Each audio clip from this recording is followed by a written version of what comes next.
We've all heard chefs say fat is flavor, but what does that really mean? And what are you supposed to do with this information? Let's get into it. When we say fats, we're actually referring to fats and oils. Now, the difference between them is their molecular structure. Both are molecules called triglycerides, but the ones that are straight can pack tightly and so are solid at room temperature. These are fats. The ones with bends in them can't pack as tightly, so they remain liquid at room temperature. These are oils.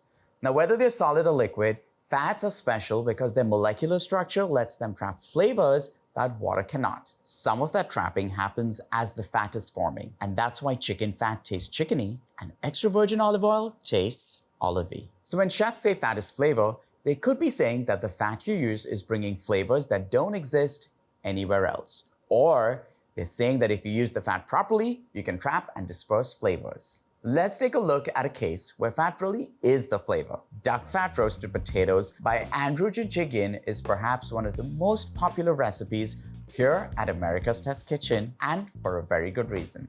I'm adding peeled Yukon Gold potatoes, salt, and baking soda to boiling water. The baking soda helps weaken the pectin that holds potato cells together, and this makes the surface very mushy.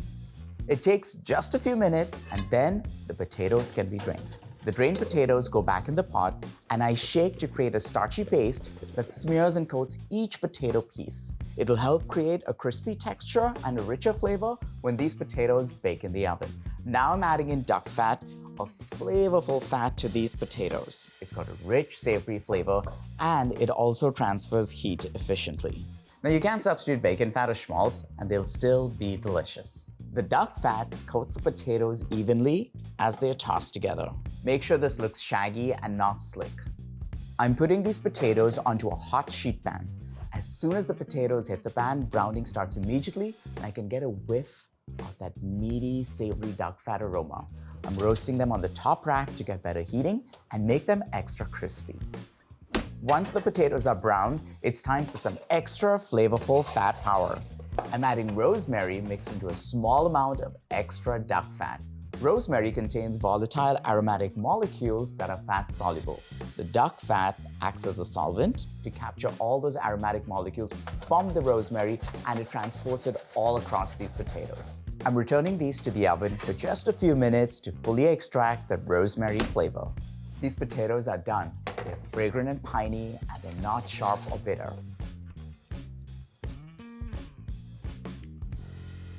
Immediately, I get the smell of the rosemary. It's piney, but I'm also getting the duck fat's meaty, savory aroma.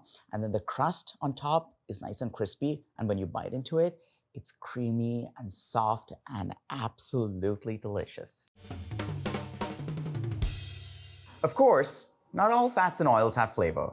You've probably noticed that there are lots of different types of olive oil. At one end of the spectrum is extra virgin, and at the other end is olive oil. Now, extra virgin, it's buttery, it's grassy, and even peppery. But regular or light olive oil is kind of flavorless. And that's because it's been refined, and the process removes most of those flavors. If you've purchased an extra virgin olive oil that's too bitter for your taste, you can refine it at home. The bitterness, it comes from polyphenols in the oil because those compounds are relatively water soluble, and we can pull some of them out with water. Here's my quick fix. Whisk the olive oil with an equal amount of boiling water. You can also do this with room temperature water, but boiling water, it captures more of those bitter polyphenols. Now, fortunately for us, oil and water, they hate each other and will separate. Those polyphenols move into the water phase, so use the oil on top and you'll get that richness without any of that unpleasant bitterness. Refining, it removes the flavors, but that's not necessarily a bad thing. The trade-off is the oil becomes much more temperature stable, which is why refined oils are great for high heat cooking and frying. They're also a great medium for capturing flavors. In many Indian and South Asian dishes, this shows up as a special technique called tadka. Spices are briefly bloomed in hot oil and used at the start or at the end to add flavor. I'm preparing this classic South Indian lemon rice dish called chitrana. I've got some rice that I steamed in water with turmeric, and now I'm making the tadka. First, I'm heating coconut oil until it starts to shimmer like this. Now, this is how every Indian and South Asian grandma teaches you how to know when the oil is heated right. I'm dropping a single mustard seed into the oil, and if it sizzles and starts to spurt just like this, the oil is hot enough to proceed with the tadka. Now, if it's smoking, it means I've gone too far. You can also try this with the popcorn kernel. Hint, it will pop. A tadka moves very quickly, but there is a formula to this. We start with the largest ingredients. Here, that's peanuts. Now I'm going to fry my peanuts in the oil until they turn golden brown.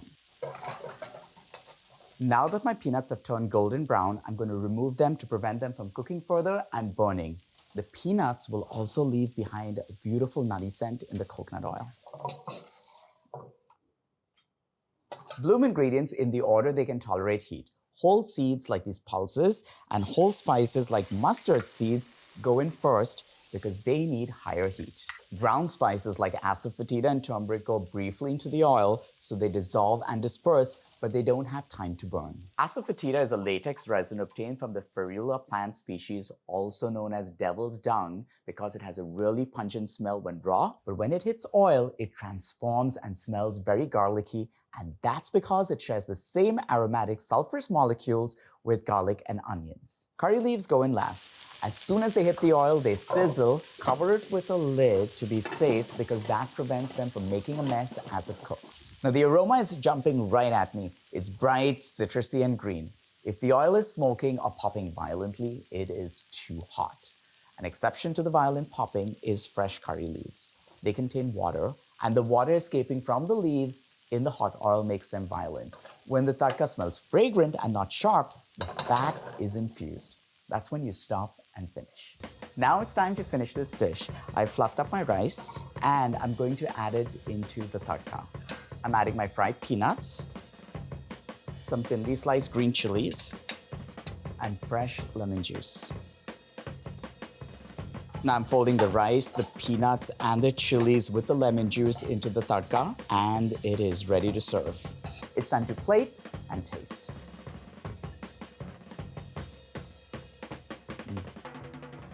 I can smell the toasty and nutty flavors coming through from the peanuts, the coconut oil, and even the pulses and the mustard seeds. But what I'm also noticing here quite prominently are the citrusy notes from the lemon and the curry leaves, as well as that garlic leaf flavor coming from the asafoetida.